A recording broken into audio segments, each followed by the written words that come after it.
যে মানুষগুলো কোনো দোষ করে নাই সেই মানুষগুলো আছে দোষী। একমাত্র আমার কারণে এমন একটা পরিস্থিতি দাঁড়িয়েছে, যে মানুষগুলো কোনো দোষ করে নাই সেই মানুষগুলো আছে দোষী। একদম মানে এগুলো সবকিছু আমার জন্য। আমি মানে যা কিছু এই বুদ্ধি পরামর্শ সবকিছুর জন্য দায়ী আমি।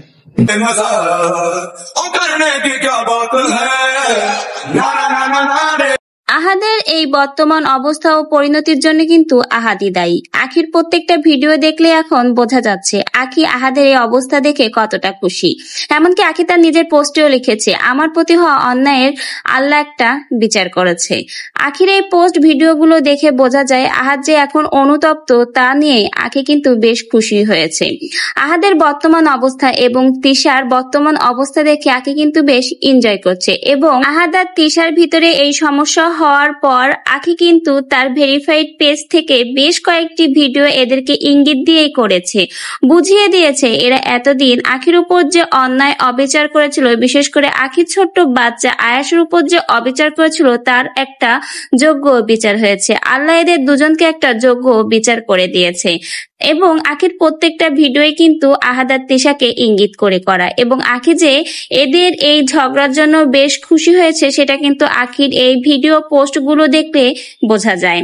হবেই না কেন, একটা মেয়েকে তার ছোট্ট বাচ্চাকে নিয়ে যেভাবে এরা বাসা থেকে অবিচার করে বের করে দিয়েছে, এরপরে এইসব দেখার পর আখির তো খুশি হওয়ারই কথা। যা হোক, আহাদ আর তিশা আখি আর আয়াসের সাথে যা করেছিল একদমই কিন্তু ভালো করেনি। এজন্য হয়তো আজকে আহাদ আর তিশার সংসারে এই অশান্তি। আর এই অশান্তির পরে আখি কিন্তু বিভিন্ন পোস্ট এবং ভিডিও শেয়ার করেছে। যে অশান্তিতে এতদিন আখি ছিল সেই অশান্তিতে এখন ভুগছে আহাদ আর তিশা। এবং তাদেরকে ইঙ্গিত করেই কিন্তু আখি এই ভিডিওগুলো করে বুঝিয়ে দিল যে দেখ এখন কেমন লাগে, তোরা যেভাবে আমার আর আমার ছেলেকে বাসা থেকে বের করে দিয়েছিলি, আল্লাহ তোদের যোগ্য একটা শাস্তি দিয়েছে।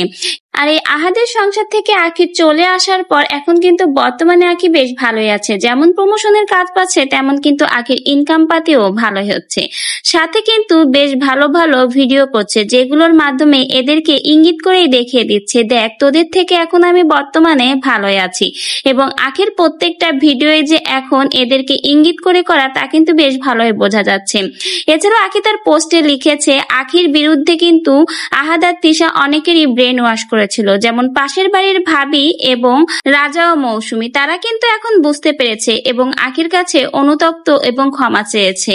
এমনকি পাশের বাড়ির ভাবি কিন্তু আখির সাথে কথাও বলেছে। আখি সবাইকে মাফ করে দিয়ে আবার সুন্দরভাবে তাদের সাথে কথা বলছে। তাহলে কিন্তু বোঝাই যায় মেন কালপিট কারা ছিল।